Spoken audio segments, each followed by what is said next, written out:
Hey, Geekscapists, welcome to a brand new Geekscape podcast. This one is a Geekscape Special. If this is your first Geekscape, we usually talk movies, video games, comic books, TV, all the pop culture stuff that your brain can handle. This week, though, is going to be special. We are talking in this episode about Matt Reeves' very impressive The Batman. Ian and I saw it. We have very different thoughts about it, but I think we both walk away from it thinking, wow, that was really impressive. And that is awesome. I love discussing this stuff with Ian. If you're watching over Facebook, YouTube, Twitch, or maybe you're dropping those resumes over on our live stream at LinkedIn, go ahead and be part of the conversation. I'm seeing your chats. Let us know what you thought of the Batman. Ask us questions about maybe Batman mythology or how this stacks up story-wise to some of the other Batman that we've seen on screen. There's a lot to talk about. Ian's a little bit under the weather, but we're going to carry him through this because he has a very, very, very valuable insight to the character. And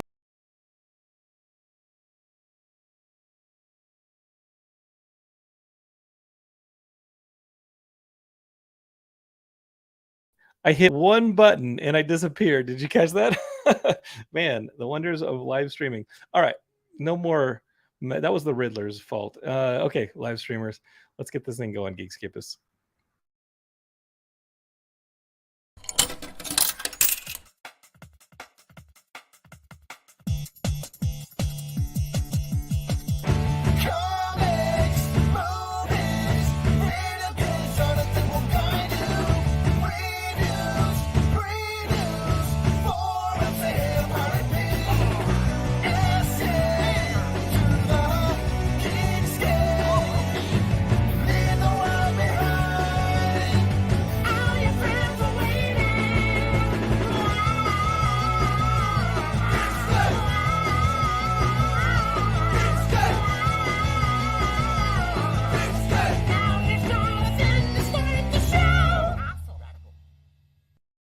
All right, Geekscapists, welcome back to the show. Not just yourselves, but me.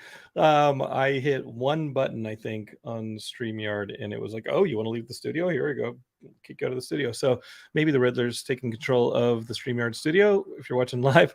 But I do want to throw out a warning, not just to the Riddler, but to all of you who have not seen Matt Reeves' The Batman. We're going to be getting pretty heavy in spoiler territory. So please, if you have not seen it, you may want to dip out. Before you do, I want to go ahead and tell y'all that I am going to have Batman film executive producer Michael Uzlan on the show this week as well. So be ready for that. I don't quite know if I'm going to stream it or not. I have solicited questions on our Geekscape Forever Facebook page. So if you have questions for Michael about the Batman films, he's been a part of all of them. Please post them on our Geekscape Forever Facebook page. I'll bring them up. If Michael's okay with me live streaming the show, I will absolutely live stream it tomorrow around 3 o'clock Pacific Standard Time is when I'm sitting down with Michael. I'll just run the live stream past him and be like, hey, are you cool with the Geekscape being a part of this conversation? And maybe he will be, maybe he won't. It's okay. But you definitely want to subscribe to the podcast to get that episode. It will not have spoilers. I will avoid spoilers from Matt Reeves, the Batman, on the Michael Uzlan episode. So go ahead and feel free to listen to that one until you've seen the Batman. Then come back and listen to this one, okay? Okay, enough dilly-dallying. You've been warned about the spoilers. Let's get Ian in here. Ian has been poisoned by the Riddler. Is that right, Ian? Maybe. Dude, I'm really sorry you're under the weather, man. Yeah, thanks. Sucks. Yeah, remember the Hawkeye episode where I was like, I actually muted myself a couple times to cough, and then I had to the allergies in Austin were killing me on that Hawkeye episode, and we thought your head was going to explode. It was a worse product for it. I apologize to the Geekscapists. When you're doing 1 or 2 shows a week for 15 years, sometimes you're just going to catch that. All right, Ian, let's get into this Matt Reeves of the Batman, a movie that I think we both equally think is impressive performance-wise. I think that the cinematography is incredible. I want to call something out to the Geekscapists out there. Go for it. Back to the very first one, our rule used to be to not discuss things at all. And step forward, Ian, please, if you can. Sorry. Fill the frame. Our rule used to be to not discuss things before we reviewed them. And, we don't go into deep dives, but sometimes, maybe there'll be some comments or something like that. And you came out with, as I called it, a typically snarky comment. You know, so Well, I'm actually happy you to would hear. expect snark from me. That's exactly what I said. That should not be a surprise to anyone here, Ian. No, but I'm happy to hear because I wasn't, because of the snark, I wasn't expecting your acknowledgement that it's a great film. I know that you had some tonal issues with it. I have a lot of issues with it. We have a lot of issues. Oh yes. The reason I think that this movie is really impressive, and I've always liked Matt Reeves. I haven't liked all of his movies, and I do find his characters, including in this film, usually like emotionally inaccessible. And I think in this film you have Bruce the loner, and I think that's by design. And I think Robert Pattinson does a great job. And I look forward to where that goes in the sequel, because the last 10 minutes of the movie are actually my favorite parts of the Batman, Sure. because you start to see a character turn towards this. But you know, Cloverfield I felt was emotionally inaccessible. I never got into Cloverfield because it was like huge Big Bang kaiju stuff with characters that I didn't know why they were continually being motivated to do what they were doing. Okay. With apes, have you ever seen a big kaiju movie that you had characters that you were really? Yes, I have. They wanted to get the hell out of the city instead of chase after a girl that fucking dumped them. I thought that was silly. Right. With apes, I honestly think that the best performances are Serkis's performance. Andy Serkis in the Apes movies are fantastic. Well, they really build out Caesar in those movies. He's fantastic. In this one, like, I really felt like for the 3 hours of the Batman, I'm watching basically a clenched fist, and I'm waiting for it to open up. And as I'm watching this film, I'm not relating to it. I'm not connecting with the characters. I'm not finding a lot of heart in it. There's not a lot of joy in it. There's lots of humor that I think is a lot of fun. Thumb drive. But I'm just waiting for it to open up. I'm waiting for it, like, me to be able to like access these characters. And I never found that. And towards the end, I think those last couple of shots where day starts to break in a Gotham that is so dark, the cinematography is so dark. When day starts to break in the end of this film, in Bruce, and this is a major spoiler if you haven't seen the movie and you're watching this, I'm talking about the ending. He and Selina, they agree to go their different ways because he's a man of Gotham, and he's become more of a man of Gotham as he's seen some of the mistakes. Maybe even a Batman he's made. Yeah, and Bruce realizes that he can't just be Batman, and I think that's kind of the lesson of the movie, and I get it. I think that's absolutely the point. I think that I think the next movie is what I'm saying. I think that the next movie is the movie that Jonathan really wants to see, where he starts to deal with the duality of Bruce Wayne versus Batman. Whereas this one doubled down so much on the Arkham Asylum, Rocksteady Games brutal Batman that I was like, ooh. I think it's fair to say that your take before seeing the movie was, do we even need another Batman movie? No, not true. I would have jumped at a Lego Batman movie, which I think is fun because it plays with that. And I do think that there's need at this point where we've seen a lot of loner Batman films, and I'm not talking about the Schumacher attempt at this stuff. And we'll talk about what we want to see in a future Batman movie. Yeah. We'll get to that later. But I think I want to see a Bat family film with the Robins. Yeah, absolutely. So we're gonna talk about it now. No. Let's start with what you thought of the movie, because you texted. Because I think as much as you say we haven't talked about the movie, we usually don't talk about the movies ahead of time. You broke that when you said, just right out of the bat after seeing it, the premiere, you said it's a masterpiece. To which when I walked out of the theater, I said, well, Ian, list 5 other masterpieces, because I did not believe this was a masterpiece. You actually said 10. But anyway. 10. Well, can you list 5? Probably, but I don't, it doesn't matter. I don't like, I'm not a list person. No, neither am I. Here's the thing. From the very first trailer, from everything I heard, the movie for me delivered everything it promised to be. Am I saying it was definitely, everything I want to see? Not necessarily, but I did think we've never really seen the Dark Knight Detective cinematically. Yes, that I put in the positive. In the opening scenes where he is playing detective after the murder of the mayor, that is where I'm like, okay, that's going in my positive column, is that he's absolutely 100% a detective in this film. One review I read that didn't like it, and it actually called out, I gave the reviewer the credit for saying, I get that I'm not a comic book person, but, and it's maybe a question of when you were introduced to Batman, and, someone that, was introduced and grew up on the 60s show, you know, and they want, and you've said similar things, like it's so bleak and they want some of that light, you know. There are actually people, I can't believe this, but there are actually people that like the Schumacher films, you know, because they're a little, you know, bright colors and all that, you know. And the thing is, I get that. I grew up on the 60s show also, but I'm a comic book person, you know, and like I know that the 60s show was this fluky thing that actually then colored the comics for a bit. You know, I mean, there have been analyses done on those first 4 movies. You know, you could talk to Uslan about this, about that each one supposedly represented a different decade in the comics and that kind of thing. I've seen it said, whatever, you know, but my take is I look at this and this is exactly what Batman is before Dick Grayson comes around, you know, and this is exactly what he's the Dark Knight detective, and down to, I mean, something you've never really seen is Gordon calls him in and he comes in and the other cops are grumbling, oh, he's here. And even how he's walking down the hall and they're getting out of the way and they're all uncomfortable. I mean, that was fucking awesome.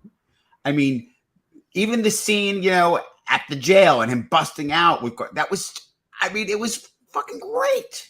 I like the sequence right after he's busted out and he fails to use his squirrel suit properly and he gets wrecked by a bus. And by the way, that was a very funny scene. Yeah. And he's actually a little afraid. He's like, oh shit, because it's kind of real, you know? I like that he gets his ass beat multiple times in this movie. Yeah. Well, listen, the fight, you know, I have, you know, a fight background and you have a fight presence. It's not just a background. The fight choreography, I mean, it's, you know, it's brutal, it's real, but I mean, it all felt within, you know, the realm of like, this can happen. This isn't superhuman. It's driven. It's not superhuman. It's trained, you know, but I mean, he's fighting, you know, the way, I mean, honestly, the way, you know, trained fighters fight, you know, that have, you know, major tactical experience. Throwing people at other people to create space and all this. Exactly. This is where in the film I would literally what I've been trained to do. Yeah. Well, yes, you've beat me up many times off camera. So Geekscape, just know that this is an abusive relationship in more ways than one. He doesn't just yell at me on my own show. He beats me up a lot.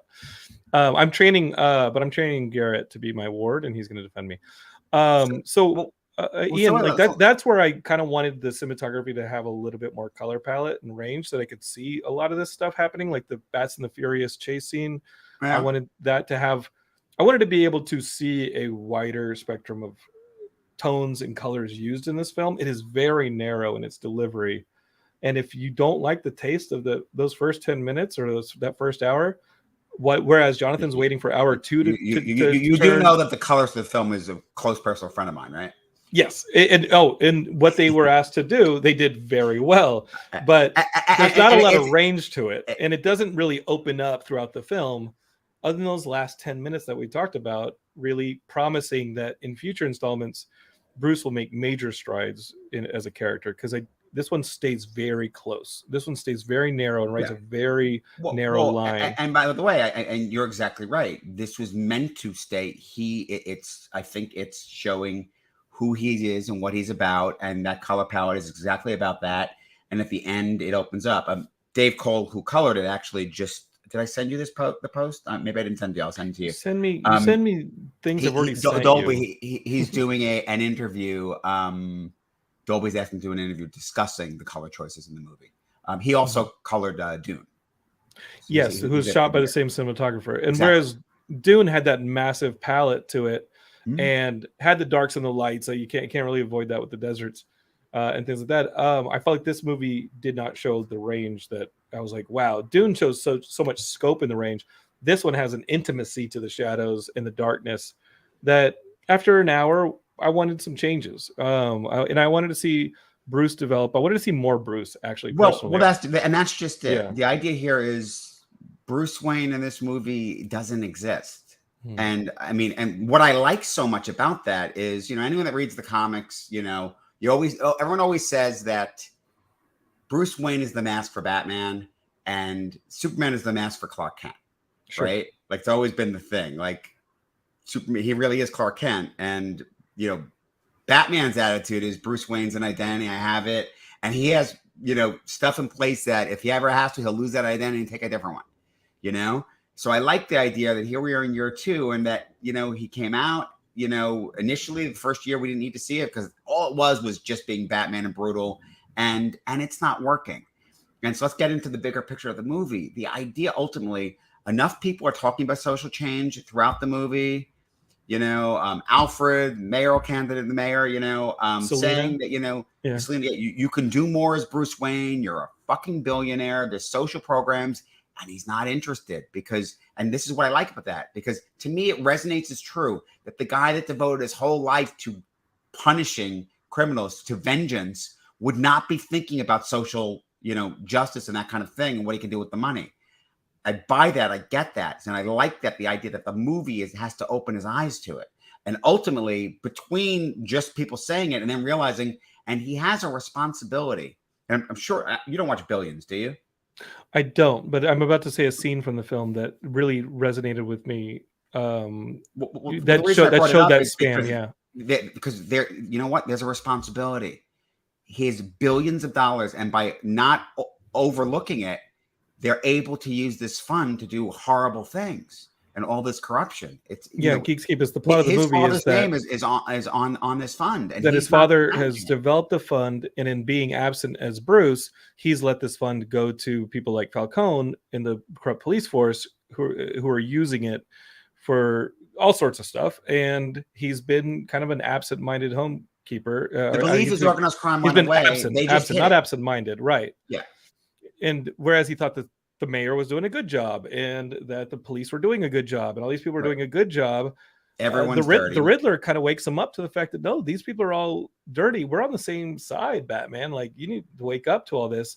And Bruce Wayne's guilty because he's absent, whereas his father set this thing up. And when his father died, these mobsters came in, and the mobsters arguably killed him so they could come in and cash in on this fund that he set up. And the other thing that goes in my positive column is that we have the philanthropist Waynes, and that Bruce is not the philanthropist in this movie. His father was. Not yet. He needs to learn to be. And he needs to learn to take this philanthropy back by the reins and start doing well by the city. The scene that I was going to say earlier, there's two scenes, was when he goes to the mayor's funeral and he sees the poor dude who's like, my daughter died, or something bad happened to this poor guy. And then later in the attack on Gotham Square Garden or whatever's happening with the snipers, am I wrong, Ian, that is the same character that he sees earlier from the funeral, and he realizes, like, hey, this guy turned to crime. That's exactly right. Yeah, this guy turned to crime because this was a guy who was like down on his luck. He'd lost a family member. He's trying to make it here in Gotham, and now he's a criminal for the Riddler. Yeah. And that's on me. That was a really big moment for me in the movie. For a 3-hour runtime, I wanted more of that. I wanted more span in this film. I actually like that. Even at 3 hours, like at the end of the movie, they don't actually have to come out and say it. It's just all there that this evolution has happened, and by the end, and you talked about like. And I'm glad they didn't say it. I'm also glad that he didn't vocally say that. Yeah, don't say that. They don't say that now he has to be a philanthropist. All that. It's all there. It's in the DNA of the movie. It's clear. It's like it's him opening his eyes and realizing it. And again, even when you said about Selena, it's like, no, his job is just starting. Mm-hmm. We both shared the article discussing the Joker, which we need to get into. But, and the decisions they cut one of the Joker scenes, one of them they left in, and how that resonated with the end of the film in terms of him, whether he should have left with Catwoman. And that's just it. It's just among the reasons where I was like, his job is just starting. Mm-hmm. He hasn't done what he needs to do. Not even close. And he has a responsibility. If anything, he's acknowledging that being the absent philanthropist, the absent billionaire, has allowed these people to start becoming a thing. Like, and I like that. He's not really the Riddler in this movie. He's not really. He's Oz, not really the Penguin in this movie. But now that there's a power vacuum, people like Oswald Cobblepot are going to fill it. But also, and because of that fund and his neglect, he actually has some personal responsibility here. Yes. And I think that's an interesting motivating factor that they've never had before. So why can't you give us more Bruce in this film? And there's one sequence in the film that I think I would have liked to have an earlier scene for, and then to see Bruce's choice to go through that hurdle and go over that hurdle. there's a scene in the movie where Bruce starts to realize, and this is in like you were thinking Court of Owls throughout this sequence. I know you were, because it's such a cool history of the Waynes and the Arkhams. I was sequence. waiting for them the entire movie. I just wanted to see honestly, a little bit of Court of Owls. I want that in a sequel. I would like the Court of Owls in the sequel or the third film, sure. And they definitely set it up by showing that the Arkhams and the Waynes are the two big financial families that started. But by the way, my biggest issue with the film is there was no reason to make Martha and Arkham. Yes, and I feel that doing that, they've undermined the Kate Kane relationship. Whether they were going to go there or not doesn't matter. Whether they ever would have referenced it or not doesn't matter. To be clear, in the comics, Martha Wayne's maiden name is Martha Kane, right? And Kate Kane is her niece, who becomes Batwoman. So, yeah, and here I didn't love it was a little messy, the whole Thomas Wayne hiring Falcone to scare a reporter, and then Falcone goes too far and kills him. So that kind of writing I thought was a little messy. I got to tell you, I'll love anything John Turturro does. If John Turturro was like, "Hey, Jonathan, you want to pay $20 to watch me eat a cardboard box for money?" I would do it immediately, because I think I love seeing his performance. I love that they made Falcone Catwoman's father. I love that we got the. I love that we got a lot of. I love that we got the Tim Sale scratches down the side of his face. Yeah. On Halloween, yeah. Because the Long Halloween stuff is present. There's not as big a rogue gallery, obviously, as in Long Halloween, which is like 12 rogues every month. Right. Which honestly, when I heard that it was going to be inspiration for the film, I was excited for the detective aspect, but I was worried it would be too much.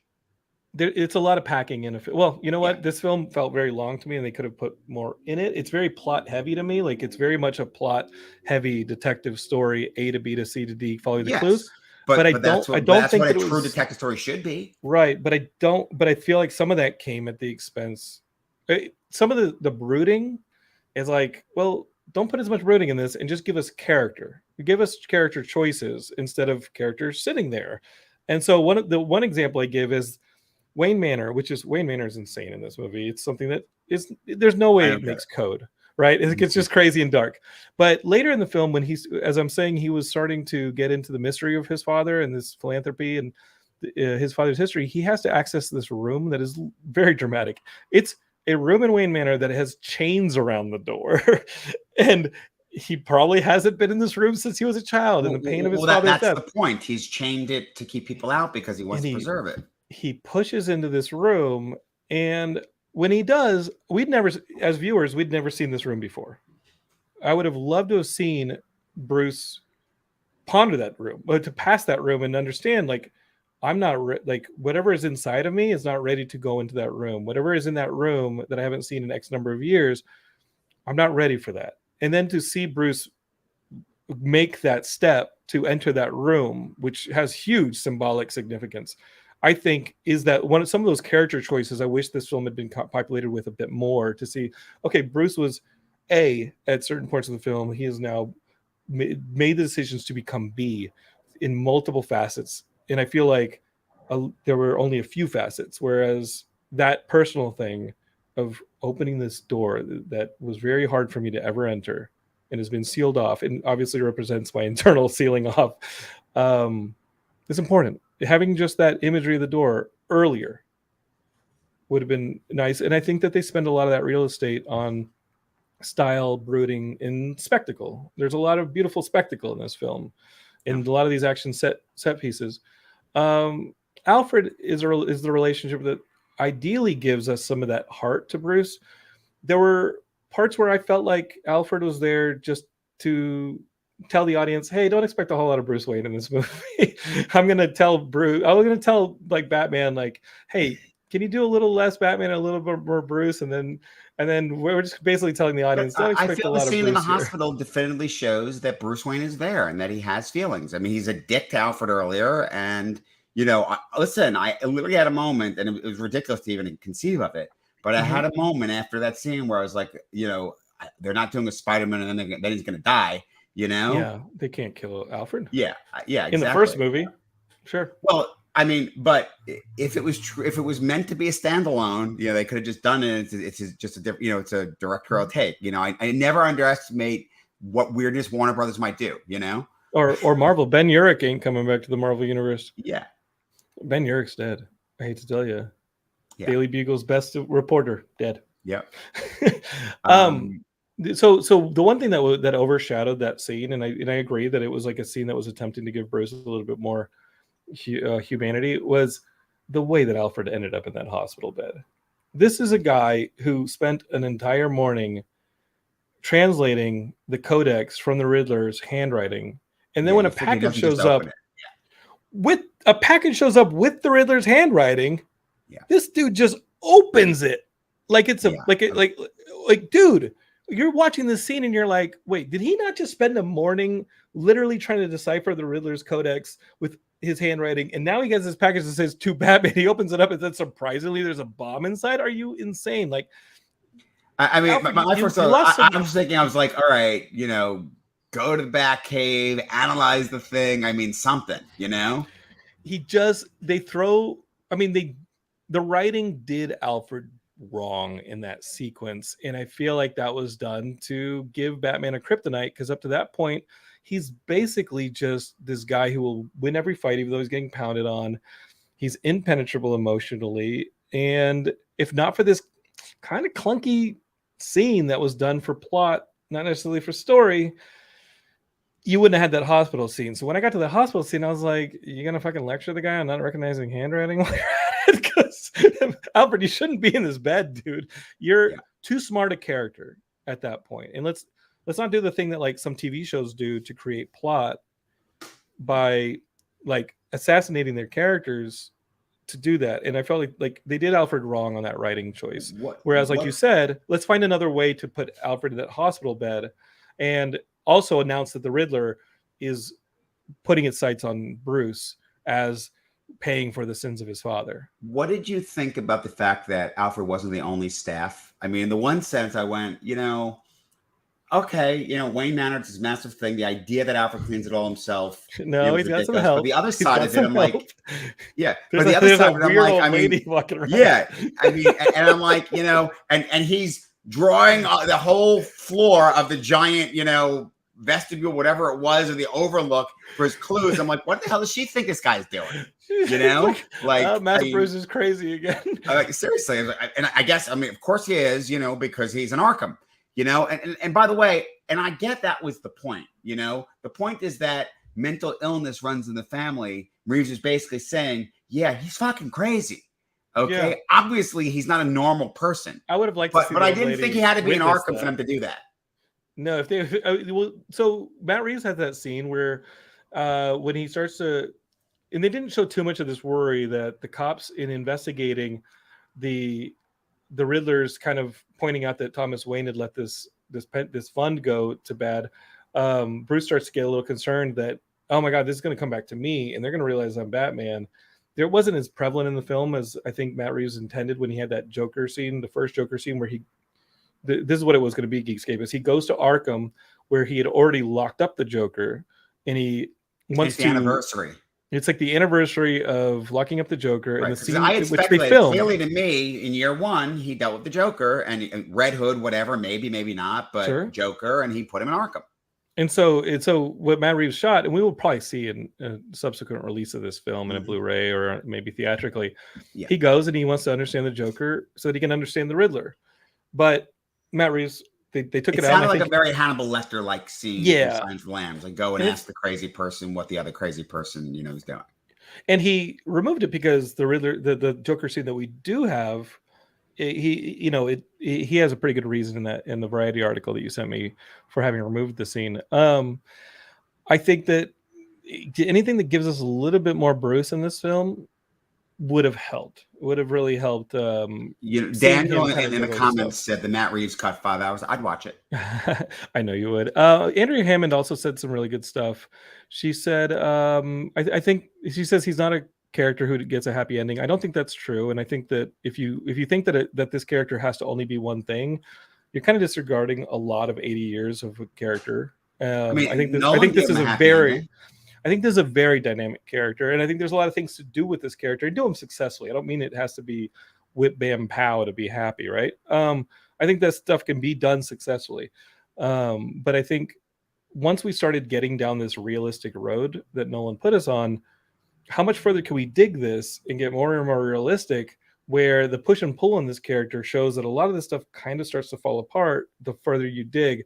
Andrea says, is it kryptonite, Alfred's role in this film, or is it an attempt to make Bruce show heart? No, I think in this movie, in this sequence that I'm talking about, they have Alfred act dumb simply to give Bruce weakness and to show like that. And I think there are other ways to have done it, where you didn't have to make Alfred suddenly forget what the Riddler's handwriting was. Well, and open a package that was clearly a bomb. Well, here's the thing is, it could have been an explosion that hurt Alfred, but he was trying to find a way to make it about the Riddler and the whole thing, the kitschy Riddler thing. That's the problem, Yeah. I mean, honestly, I guess the problem then would have been someone else got killed, but if there's other staff, let other idiot on the staff do it, Right. Yeah. Everybody survives face Joe Blow, blasts. other person on the staff opens it up, it blows up, and Alfred's nearby, and he gets hurt too, and almost dies. That would have worked better for me. I was literally thinking, like, well, Alfred's not going to open it, right? My thoughts, I did not believe that Alfred was going to open that. I still don't believe Alfred, the Andy Serkis Alfred that they created, who is very thoughtful and very much running all of Wayne Enterprises, would have done that.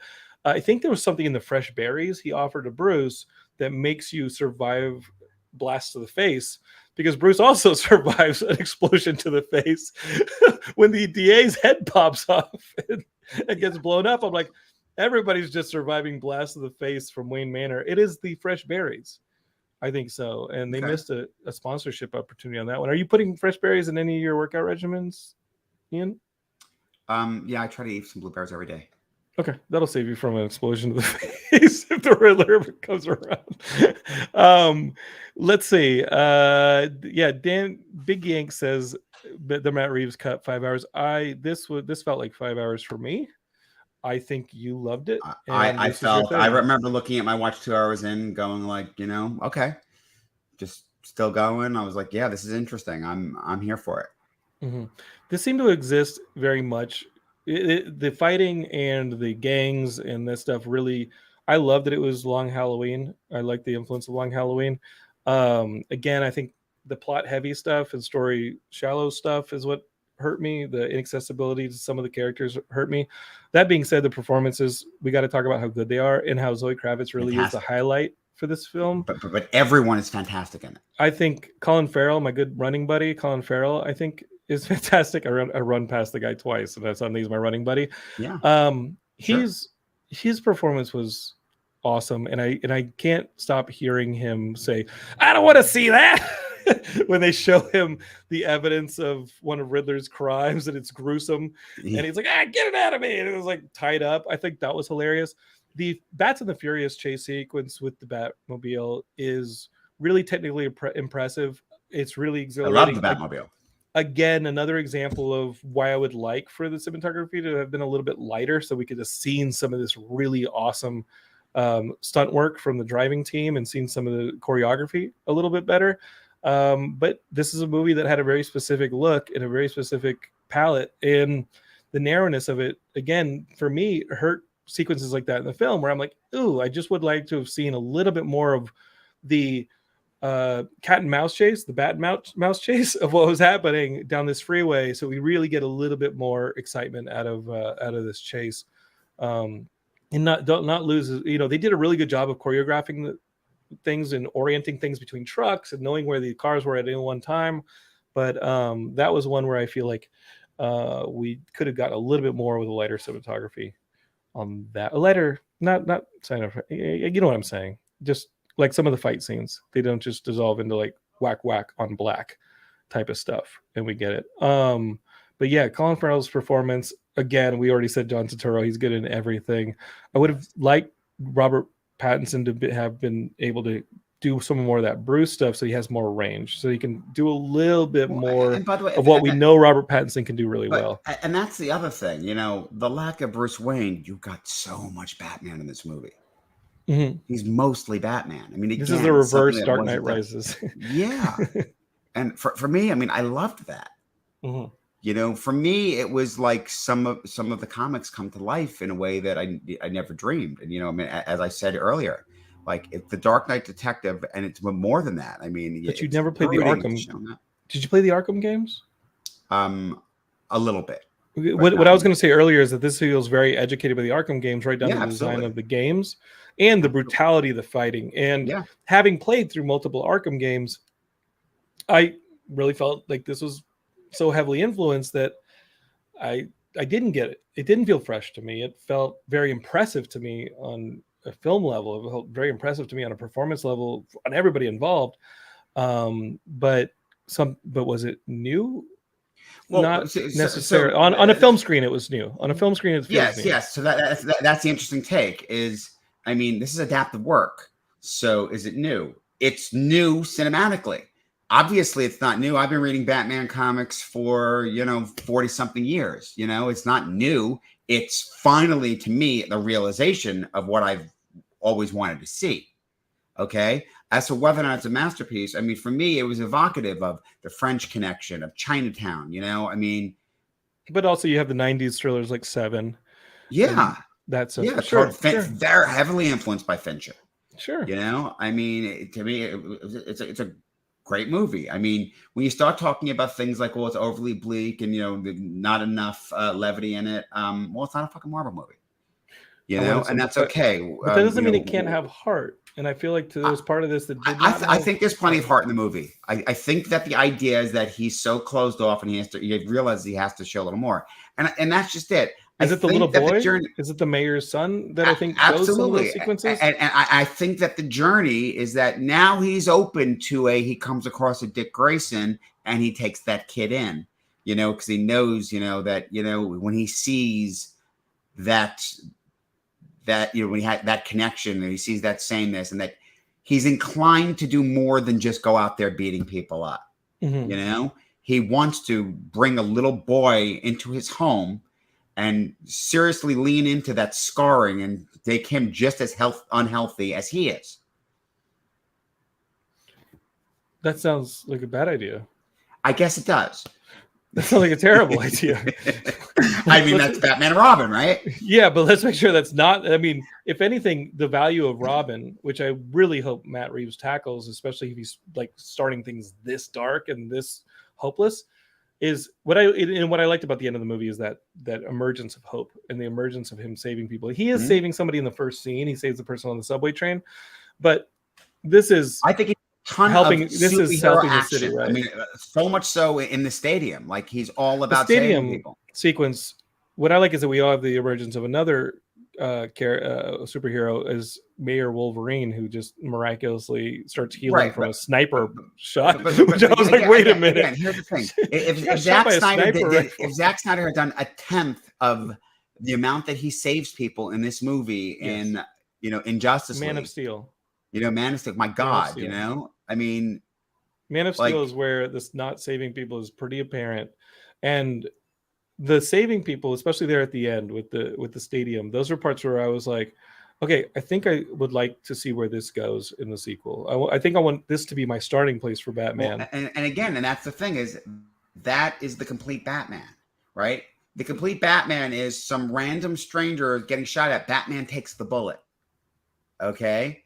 And it's not something we've seen a lot of. I mean, this movie really, notwithstanding the lack of heart, but in terms of even at this period in Batman's career, it's the full Batman. What's lacking is the extended Batman family. Well, that's next. Is it? That's something that Nolan did not even attempt. I mean, and I'm not counting Joseph. Don't start with me with that. You know how I feel about that. But it was a little weird. The Robin line. I would love to see Matt Reeves tackle Robin in the I would love that next film, especially because I think they need it with this really dark iteration. And here's the thing: is and they said this, they overtly said this in the comics when they debuted Tim Drake. The idea that Batman gets so fucking crazy without Robin around to ground him that he actually starts hurting himself because he's just so driven. Robin makes him take a second. He has to look after someone else. It makes him think more. It makes him be a little safer. And actually a little smarter because he's just so driven otherwise that he just pretty much gets himself killed. Yeah. Geekscape is so Batman needs Robin. There was a really good 3-issue run. You should probably still be able to find it on the stands. And it was Robin and Batman, and it was 3 issues from Jeff Lemire and Nguyen. And I thought that writing was really good, and it was about Robin early as Dick Grayson Robin. As Dick Grayson Robin, and he's kind of finding his way under Batman's training, and he's really finding his own 2 feet on this thing. And I thought that was a really great Batman story. Yep. Killer Croc is the villain, and you got to give it up for Killer Croc being the villain. Let's see. Daniel Campuzano, again, Big Yank, says on YouTube, a Bat Family film should have been done with Affleck as an older Batman. But I'm going to tell you this, Big Yanks. I wonder if, instead of having a Bat Family movie, if we're going to get an older Batman in Keaton with... Yes, we are. But instead of having... Like, is Flashpoint going to be, instead of having a Bat Family, we have the Speed Force family with the speedsters, with Batman playing that older fatherly figure with the team underneath him? I suspect that Flashpoint, at the end of it, they're going to do away with Batfleck, and Keaton is now going to have retroactively become the Batman of the DCEU, and he's older and the reason I think that is because he is definitely in this Batgirl movie that's going to be on HBO Max. Right. And I have pretty good reason to think that they're going to debut Nightwing in that as well. Mm-hmm. And Jeffrey Wright as Gordon, Detective Gordon, hopefully soon Commissioner Gordon.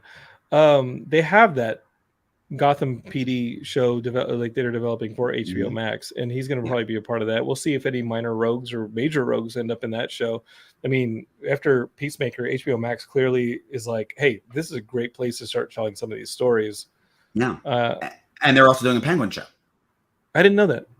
They're doing a Colin Farrell Penguin show? Yeah. And they say it's about him becoming... What's not clear to me is, does that mean it's after this and him fully become Penguin, or it's before this and how he got to this point? That's what's not clear to me. Well, I still think that there's a lot of ground to cover. Clearly, like I've stated on the show before, this felt very narrow in its design. And it's again, like it's a clenched fist watching this film, and you're just waiting for the clenched fist to open up. And it only opens up a little bit by the end. In being narrow in that design, and its potency was high. If I didn't care for it, I didn't care for it. It was not the Batman movie I wanted to see, but I really think it was impressive. But was it the Batman movie you deserved? But yeah, I think it was. I think I deserved to be punished. If they use these HBO Max shows to continue, Oz's story into the Penguin, if they continue to see how the GCPD starts to course correct, in light of Riddler shining a light on their corruption, by the time we get to the Batman film, I think we'll have covered enough ground to really catch up with a Bruce that is maybe further down the road and a little closer to where I'd like to see my Batman start up. And maybe we have enough down the road that we can introduce a Robin, and really he shines light and positivity into Batman's world and gives him a little bit of patriarchal responsibility. And then we can expand into the Bat family. Team shows, it used to be where it's like, oh, you add 2 villains and your film doesn't work as well, or you have too many characters, your film doesn't work that well. If anything, for the MCU, and I don't think this should be as light as the MCU, this is the Dark Knight. I think they showed that, in Peacemaker, again, is a good example, or Suicide Squad, James Gunn's version. They've shown that, hey, with the right writing, you can have as many characters as you want in a film. You just have to balance the plates properly. And if they were to do that with a Bat family film, I think that we would lose our minds. And I think that it would have a lot of heart and positivity and family to it.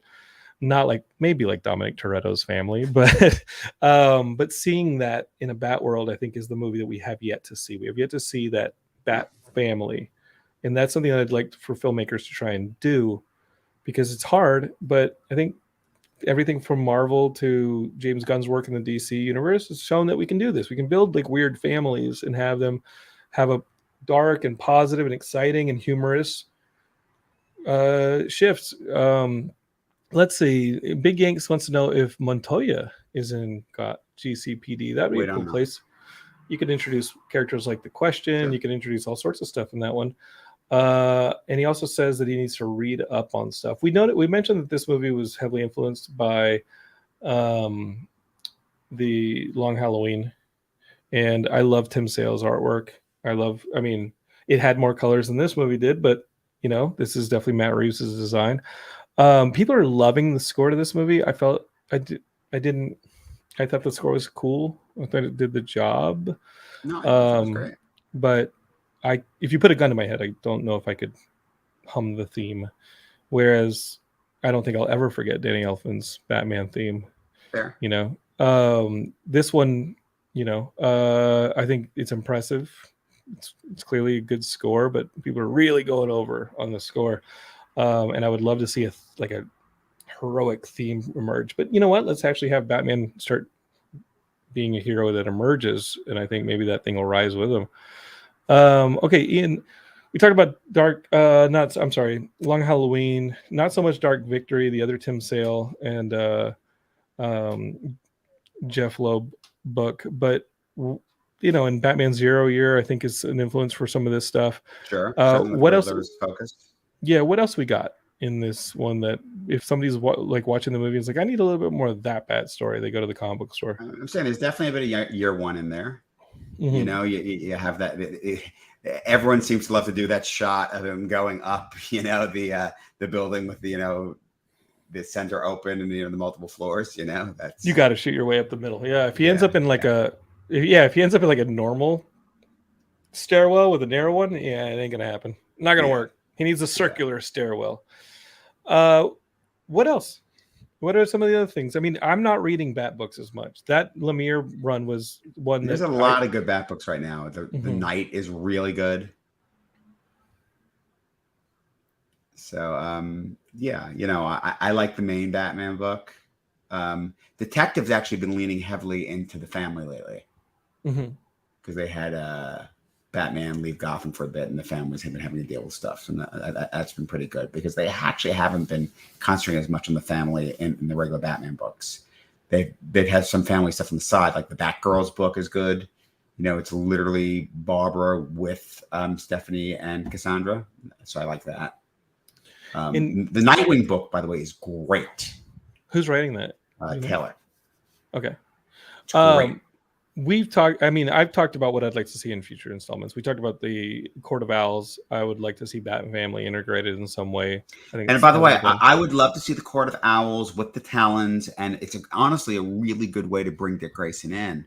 It recognizes the Gray Sun thing of it. And I mean, actually, if you do the Court of Owls that early, you could have Batman doing it to prevent him from becoming a Talon. That could be really interesting. The Talons are their assassins in the Court of Owls. They're their own weapons, and they're trained from birth, or trained as kids, and the very first one is an ancestor of Dick Grayson, and Dick Grayson was apparently marked to be a Talon. Like he was meant to be a Talon as far as they were concerned. I remember the Gray Sun, and we're getting the Court of Owls in a video game. And they're the villains in the Bat Family video game that I think Rocksteady is doing. So, Ian, you got to pick up those controllers, man. You still got to play that Spider-Man PS4. But I keep telling him, Yanks, it's going to be his favorite game. I played the PS5 for a few minutes, the Spider-Man PS5 game, and I could have disappeared for a week easily. Yeah, it's very disappearable. Okay, well, I mean, I talked about where I'd like to see. I would like to not see continuation of the Joker. It's okay if the Joker is part of a rogues gallery, but he said that he doesn't have plans to do that, Matt Reeves, if he goes there again. Honestly, for me, who would you like to see? I saw somebody. Well, let me say this. Matt Reeves definitely said that. He said, "Listen, this was not a Marvel Easter egg thing of what's coming next with that Joker ending. It was just an acknowledgement that he exists and he's there, and that's what that is. He's not promising that's next."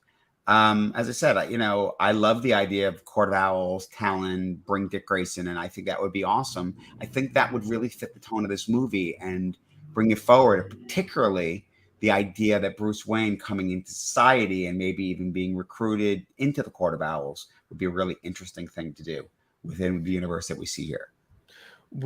As the characters start to get louder, though, as we start to see like Oswald Cobblepot become the Penguin, as we start to see the Riddler, probably if he escapes, actually become the caned Riddler. Right. As we start to see these Arkham rogues become, or these Arkham rogues become more and more. Bring Mad Hatter in, Mad Hatter and his crazy with all the Alice stuff. That could be kind of fun and interesting. How do you do Mr. Freeze? There was a red palette to this movie. Is there a blue palette to a Mr. Freeze film? And we can have these primary colors. I think Okay. likely. You want to see Arnold back? I don't. I don't want to see Arnold back, but somebody, who's the other Skarsgård who's really good? You could have him. What was that the name of that dude? There's a couple of actors who I think would be fantastic There's Mr. Freeze. A couple others, Yeah. but A lot of Skarsgård. Alexander is Alexander Skarsgård. Yeah. Yeah, I don't know. I mean, that's just off the top of my head, but I think having some of these latter characters kind of humanized like they did with Penguin. Penguin's not the whack whack penguin. He's a gangster penguin. Sure. I think I'd like to see those interpretations. Hush could be interesting. Mm-hmm. But does Hush have to be an earlier sidekick? Does Hush have to what? It wasn't Hush, just Jason. Don't you have to do a Jason Todd? No, Hush was never Jason Todd. That was just the fake. Hush is Tommy Elliott. I mean, the thing is, he was his old childhood friend Tommy Elliott. Thank you for the correction, Ian. And minus 5 points. 5 points go to you. Yeah, it doesn't matter anymore. But they did do a version of the Hush storyline on Batwoman. Mm-hmm. And what I mean doesn't matter is that it's actually really interesting. For so long, Warner Brothers controlled the property so tightly, and if they wanted to do something, they were doing something on a show, then they made it go away. I suspect even as recently as Constantine on Legends is gone because they're looking to do it elsewhere. But it does seem like with Batman they've loosened the reins because they're embracing the multiverse, right? Mm-hmm. So, I mean, look, they certainly don't care about doing things multiple different ways. Green Lantern, they're exploiting a couple of different ways right now. Mm-hmm. So, yeah, I think that'd be cool. Listen, you mentioned Croc. Croc could be a really cool, interesting thing. I mean, the idea of there's some kind of crocodile thing in the sewers, and I don't actually need him in it so much as even just a side thing. Presence. Yeah. Sure. It's just something he's investigating, but I'd love a Croc Easter egg at least, And Daniel Big Gang says, are you talking about the Skarsgård from True Blood or the one from It? I'm talking about the one from True Blood. The older one. Andrea Hammond says, hey, well, we've got a Harley here. I don't think by the way, there's a third, the one from Vikings. The one from Vikings. They're all great performers. Andrea's back and she says, what about Harley? Any cameo? She's awesome, but I don't think we could get a Margot Robbie cameo because it's the one from the DCEU that's kind of over there. And such a big character there, and what she's done is so big. I don't think you go to Harley. I mean, if you do, you go to Harley way down the line. But sure. I mean, and I love Harley, but I don't think that makes sense, in this. Well, Ian, you don't feel good. I'm sorry. The Riddler poisoned you. I hope that you catch him. I hope you make him pay. I hope that you are vengeance. Any closing thoughts on a film that you loved and I found just a little too taut and emotionally inaccessible for me? How dare you? I know, it's all right. I just want movies to hug me back. This movie punched me back. Jonathan needs the big feels from the movie, and that's not what it's about. Ian, I got to tell you, we're going to get some big feels very soon on this show with you when we sit down in a few weeks. We're going to be able to see Marvel's version of Batman and Moon Knight. We're going to be talking about that, you and I. Moon Knight's going to be awesome. I hope so. I really hope so. And I suspect that, your long-awaited Morbius is going to give you all the levity you were looking for. We have another Bat-influenced character. That movie's not going to be too dark. That movie's going to just be nonstop laughs. That movie's going to be probably not intended that way. And Geekscape is Ian was feeling under the weather when we went to see the Batman, so I didn't get to go see it with Ian. But the Morbius, I saw it a couple weeks ago. So. I think the Morbius, I really need you to. I need you to be there, man. I need you to be there for that nonstop thrill ride of Morbius. Do I have to hold your hand? I think Justin got tired of my wisecracks during the Batman, he should have. Like, it was rude of me to say things while he was watching the movie because he liked the movie. During the Morbius, I think we should all be wisecracking, and I'm excited about that. I just have to call this out to you. It wasn't the spirit, Jonathan. No, keep that in mind tomorrow. Woo, baby. And Michael Uslan was involved with the spirit, wasn't he? Oh boy, I'm gonna have to talk to Michael about what do we pay for that movie? Yeah, FJ's not gonna pay us back for it. Yeah, I'm gonna ask Michael for my money back tomorrow when he's on Geekscape. Geekscape is I got the executive producer of the Batman films, all of them. He optioned the material back in the late 70s for film, and he actually wrote a script in like the early 80s that turned into the Ham script and ultimately turned into the Tim Burton one. It's a fascinating story of how the Batman movies actually got to screen, but the man who was responsible for it is sitting down with me this week on Geekscape. Michael is on. He's been a friend for years, and he's going to come over and talk Batman with me. I don't know if it'll be live streamed, so I'm really sorry about that. I'll talk to Michael about whether or not he wants it live streamed. Y'all will be there. If it is, it'll be a short notice because it's tomorrow at 3 p.m. as of the recording of this episode on Sunday, so literally in a day. But if you would like to ask Michael questions, go to the Geekscape Forever Facebook group and ask a question there. I have a post there soliciting questions. It's a great way to get a question asked. I would love to ask your questions to Michael. But we're going to have a fun conversation. He does celebrate the whole breadth of the Batman universe, from the funny to the silly to the dark and grim. We're going to talk about all of it because I think that this is a very dynamic character. And as much as people say, hey, I know Jonathan doesn't like Batman, I don't like Batman being used as one specific tool because he's diverse. He is the dynamic part to me of the dynamic duo that gets even more dynamic when you add Robin in the Bat family. So I want to see more things done with this character. And hopefully we will, it's cool. So subscribe if you want to hear that episode, just in case I don't live stream it. Okay. Go to the Geekscape podcast on any podcatcher, subscribe. We've been free the whole time. Share it with your friends. And dude, I liked this conversation, Ian. I don't know if you were worried of me coming in and be like, no, I didn't like the movie. I didn't like the movie. It doesn't really matter if I liked the movie or not. No, I know it doesn't matter if you like it. Doesn't like it. Yeah, I want to talk about the movie. It's never mattered to me if you liked it. You jerk. You came out and called it a masterpiece. But before we go, let's name 5 more masterpieces. Ian. What other masterpieces? Yeah, dude, feel better. Geekscape, share this episode with your friends and subscribe, and we'll catch you on the next Geekscape. Love you and hope you feel better, dude. Okay. Thanks, bud. Bye.